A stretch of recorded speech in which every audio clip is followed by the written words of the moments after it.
In the midst of a hot domestic debate, President Obama popped up in Afghanistan today. And, of course, here come the critics. They are saying that he's dodging these numbers and leaving it for Biden. The latest unemployment rate stands at 9.8%. The November number makes it 19 straight months above 9%. That's the longest streak since World War II. Now, the right wing jumped on these numbers with John Boehner issuing this threat. The lame duck Congress should do the right thing and vote immediately to cut spending and stop all the tax hikes. If they don't, the new House majority will in January. Interesting. Well, Harry Reid is calling the Republicans' bluff and calling 2 Senate votes for strictly middle-class tax cuts tomorrow.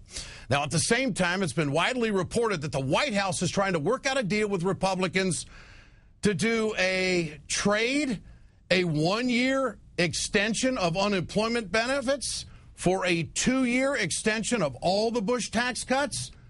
Hey, it's a 2-for-1 and the workers get screwed again. How about that? Liberals are afraid that President Obama is going to cave in on this deal. Conversely, the White House should be negotiating from a position of strength. Mr. President, the American people are on your side on this issue. A new CBS poll shows 53% of Americans want the Bush-era tax cuts extended only for households earning less than $250,000 per year. And another 14% want all the Bush tax cuts to expire. Folks, that means that 67% of Americans want the tax cuts to end for the rich folks in this country.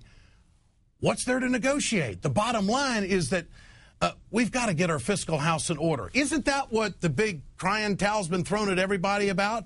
Oh, we're spending too much. The next generation, we have to do something to get our fiscal house in order. Heck, we just have a big commission that just gave a report about that. Now, the only way to do it, and the best way to do it, is to go after the people with the money. Why? Because they have it. Why? Because the Treasury needs it. They just happen to be rich Republicans. Too bad. The party's got to be over. Now, the same CBS poll shows less than half of Republicans want the tax cuts extended for the top 2%. Hell, they can't even get their own people on the same page. The tax cuts for millionaires issue, you know what it is? It is the hill to die on for Democrats with a conscience. The Republicans, give them credit, they have chosen the fight, developed an offensive strategy. They won't back down. And they got all 42 of their senators on board, on a sheet of paper, committing to stand together to defeat President Obama. They don't care about the people out there. They just care about the power, and they care about bringing the president down. And it clearly, you know, when you look at it, it defines the philosophical and equitable differences that separate the two parties in Washington and in this country. What's the right call? Well, I think liberals out there are basically begging President Obama to tell Mitch McConnell to take a hike. And I think a lot of liberals, a conversation on talk radio today was, we remember the president getting personally involved with a professor and a police officer where he got involved and went out and had a beer with him. And they were in the backyard of the White House. The president got personally involved between 2 guys that had an issue. Well, isn't it interesting that every family in this country is going to be affected by this decision, and the president's not having too many beers with McConnell? If he did, he should pour one over his head because he's wrong-headed on this issue. The bottom line here is that I don't think liberals in this country trust Tim Geithner and this new budget director that's out there. Mr. President, this is your issue. This hits every kitchen table in America. Now, if you're going to negotiate away the top 2% to get unemployment rates, unemployment to people that definitely need the extension, if you're going to do the 2-for-1, that's a sellout. That's what that is. That's a calculated sellout. And what happens in 2 years? Well, we're going to be right back talking about this again in 2012. And what do you think the Republicans are going to be saying in 2012? Well, the numbers are still real tough, and we just can't afford to raise taxes on the job creators. They're going to come back with the same old BS. Put a stop to this madness. It was a campaign promise to raise the taxes on the top 2%, the wealthiest people in this country, and the Democrats collectively tomorrow have a chance to do just that. I hope the votes go the correct way. I hope the Senate Democrats stand with the president, and I hope the president gets tough on this. when he gets back from Afghanistan. Get your cell phones out. I want to know what you think about this tonight, folks. Tonight's text survey question is, do you want President Obama to give tax breaks to rich people? Text A for yes, text B for no to 622-639. We'll bring you the results later on in the show. Joining me now is Colorado Senator Mark Udall. Senator, good to have you with us tonight. Hey, Ed, good to see you as always. You bet. Fired up. You know how this vote's got to go tomorrow. I enjoy listening to you. You're fired up. Keep it up. Am I right or wrong? What do you think? You were right. Look, there's no fact that points out that the Bush tax cuts did anything to really improve our economy. And I remain convinced that we ought to extend the tax cuts for the working class people you just described, the people that make America work. And we ought to take those upper-end tax cuts, let them expire, and put those resources into job creation, into deficit reduction, into strengthening our economy so that we can get about the business of getting our country back on track. You were on point with your comments tonight. Senator, would you go for the 2-for-1 deal? Would that be good if the White House comes out and says, okay, we've got to deal with McConnell and the Republicans, it's a 2-for-1. Would you take it? I have to see more in a deal. Just extending unemployment insurance, it doesn't get it done, Ed. We have to have fundamental tax reform, I believe. We ought to lower rates. We ought to make sure small businesses have an environment in which they can thrive. There's a lot more that ought to come out of any kind of a deal with the GOP. That's my strong opinion. I think you'll see it expressed tomorrow in the 2 key votes we're going to have in the Senate. Are the 2 key votes going to get 60 votes? It can't, because the Republicans have already committed the 42 votes. So is this political theater tomorrow? Well, political theater also can combine important policy statements. And what you're going to hear us say tomorrow is that we ought to extend the tax cuts for working Americans, and we ought to let them expire on the upper end. We ought to take those receipts and put them to deficit reduction, to a payroll tax holiday, into support for small businesses, which are going to get our economy back on its feet.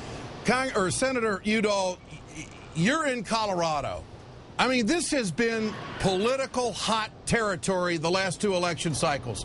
Can you definitively say tonight how your constituents want this to turn out?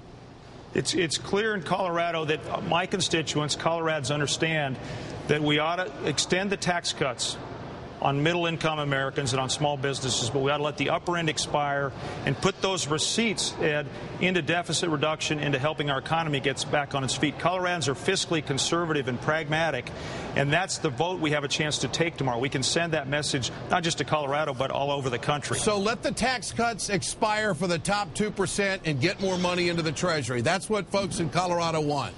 That's simple. It's to the point. It makes sense. It's fiscally responsible. And that's, after all, what people, I think, said in this election. They said they want us to focus on the economy. They want to do something about deficits. And they want us to work together. You're going to see us reach our hands out tomorrow to Republicans and say, let's find some common ground here. But focus on working people. Focus on job creation. Are you frustrated, or should I say, ask, why isn't the White House just drawing the line right at what you just said? Why continue to negotiate if you know exactly what you want and you know exactly what they're not going to cave in on? Well, it's been a long year. I am definitely frustrated. I was thinking about Elvis Presley, who says we need a little less conversation, a lot more action. I think now's the time for action, frankly. All right. Senator, great to have you with us tonight. Senator Mark Udall of Colorado. Always a pleasure to have you with us. Thanks, Ed. We'll do it again soon, I hope. You bet. Absolutely. There's going to be a lot to talk about this month. Joining us now is Bob Shrum, a Democratic strategist and professor at New York University. Bob, the trip to Afghanistan, what's it mean and why now? He left the vice president back home to talk about the unemployment numbers. What is your take on this trip? Well, knowing the way White House trips are planned, I'm sure this was planned and set in motion well before they knew what the numbers were going to be. And in fact, people thought the numbers were going to be better than they are. I think long term, the president understands and recognizes that 2012 is going to be a referendum on the economy, just as 2010 was, which is one of the reasons why, while I agree with you on the outcome that I want here, and why I want to see Democrats fight for that outcome, as they have in the House, they will tomorrow in the Senate. In the end, I think we're going to get a temporary extension of these tax cuts, even the ones for people at the top, combined with an extension of unemployment compensation. And there's one reason for that. If there's a big tax increase that slams the middle class at the beginning of next year, it's going to stop this economic recovery in its tracks. The recovery's fragile. It's gaining some momentum. The president can't afford to see that happen. So you think the president has to take what the Republicans are talking about, an extension for everybody? Let me give you a reason why, and it has nothing to do with the merits, because the truth is, I share your passion about this, and I believe this should have been a big issue in the midterm, but it wasn't. The Republicans will stand there. They'll say we want tax cuts for everybody.